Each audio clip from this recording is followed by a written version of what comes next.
Hi అందరికీ నమస్తే. ఈరోజు బ్రహ్మముడి సీరియల్లో ఏం జరిగిందో తెలుసుకుందామా? తెలుసుకునే ముందు ప్లీజ్ సబ్స్క్రైబ్ మై ఛానల్. ఇక సీరియల్లోకి వెళ్తే ఏడుస్తున్న కావ్యని చూసిన అపర్ణ ఎందుకు ఏడుస్తున్నావు, ఏమైంది కావ్య అని అడుగుతుంది. అని అడగగానే ఏమీ లేదు అత్తయ్య గారు, నా చెల్లెలు నన్ను అర్థం చేసుకుంది, అపార్థం చేసుకోలేదు. తనని నేను దూరంగా పెట్టినా తను నాతో చాలా హ్యాపీగానే మాట్లాడింది అని, అందుకు వస్తున్న సంతోషపు కన్నీరివి అని చెప్పి చెప్తుంది. అందుకు అపర్ణ మంచిదే కదా, సరే వెళ్ళు, పంతులు గారు నీకోసం చూస్తున్నారు అని చెప్పి అంటుంది. అంతలో రాజు నానమ్మ కళ్యాణ్కి డ్రస్సు వాచ్ బ్రాస్లెట్ ఇచ్చి వేసుకో అని చెప్పి ఇస్తారు. అందుకు కళ్యాణ్ అలానే చూడగానే రాజు నేను కాదురా తెచ్చింది, పిన్ని నీకోసం షాపింగ్ చేసి మరీ తీసుకొచ్చింది అంటాడు. అందుకు కళ్యాణ్ తెలుసన్నయ్య, అమ్మ కాబట్టే ఇలా చూస్తున్నాను, నాకు మాత్రమే తెచ్చింది, అప్పు కోసం తీసుకురాలేదు కదా. అయినా నా పిచ్చి కానీ కోడలు కానీ ఒప్పుకోని అమ్మ మారింది అంటే ఎలా నమ్ముతానులే అని చెప్పి అంటాడు. అందుకు నానమ్మ మీ అమ్మ చాలా మంచిదిరా, అప్పటిలా లేదు అనగానే మారింది అయితే చిన్న చీర దగ్గర గుమ్మం ముందే నిల్చోబెట్టి అలా మాట్లాడదు కదా నానమ్మ, అంతలా అవమానించదు కదా అంటాడు. తరువాత నానమ్మ రాజు వచ్చేస్తారు. వచ్చి నానమ్మతో రాజు చూసావా నానమ్మ, అచ్చం ఎలా మాట్లాడుతున్నాడో, ఎవరు కనిపించారో నీకు అర్థమైందా అంటాడు. దానికి నానమ్మ గారు ఏం కనపడతారా, ఎవరు అని చెప్పి అడుగుతుంది. అచ్చం ఆ కళావతిలాగే మాట్లాడుతున్నాడు, కళావతి ఇలా మార్చేసింది అందరినీ అని చెప్పి అంటాడు.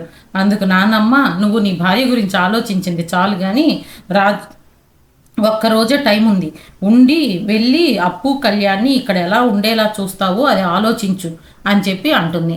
అంతలో అందరూ పూజ దగ్గర కూర్చొని వ్రతం ఏర్పాట్లు చేస్తూ ఉంటారు.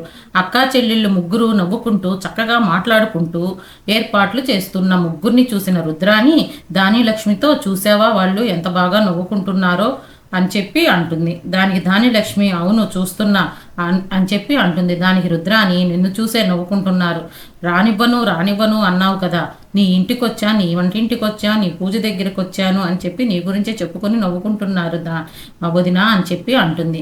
దానికి ధాన్యలక్ష్మి అవునా, నీకు అలా వినపడిందా, నాకేంటి ఇలా వినపడింది, నీ కోడలు కూడా నవ్వుతుందిగా, మనకేంట్లే ముగ్గురికి మొగుళ్ళు ఉన్నారు అక్షింతలు వేయడానికి, ఈ రుద్రానికి ఎవరున్నారు, ఎవడు అక్షింతలు వేస్తారు అని చెప్పి అనుకుంటున్నట్లు అనిపించింది రుద్రాణి అని చెప్పి అంటుంది. దానికి రుద్రాణికి కోపం వస్తుంది.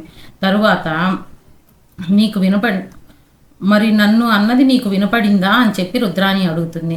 దానికి దానిలక్ష్మి నన్ను అనింది మరి నీకు వినపడిందా అని చెప్పి అడుగుతుంది. అంతలో రాజు అక్కా చెల్లెళ్ళను చూసి చాలా సంతోషంగా ఉంది అనగానే నాన్నమ్మ అపర్ణ కూడా అవును అందరూ కలిసి ఉంటే ఎంత బాగుండు అని కళ్యాణ్తో అంటారు. తరువాత స్వప్న కావ్య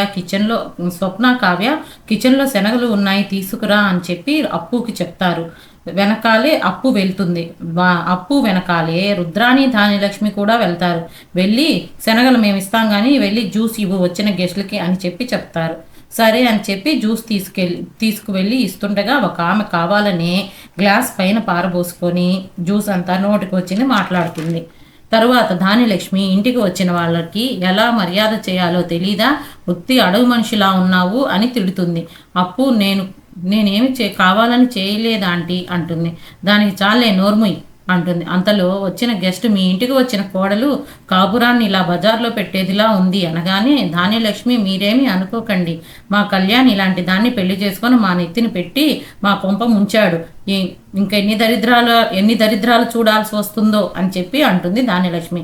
అంతలో ధాన్యలక్ష్మి అత్తగారు వచ్చి నిజమే ధాన్యలక్ష్మి, మా ప్రకాశం నువ్వు నచ్చావు అనగానే మీ పెళ్లికి ఆలోచించకుండా ఓకే చెప్పాము, మంచి మర్యాద సభ్యత సంస్కారం ఉన్నాయో లేవో అని చూసుకోకుండా నిన్ను పెళ్లి చేసుకున్నాం, కానీ నువ్వు ఇంటి గుట్టుని బయట పెట్టేదానివని ఇప్పుడు అర్థమవుతుంది నాకు అని అంటుంది.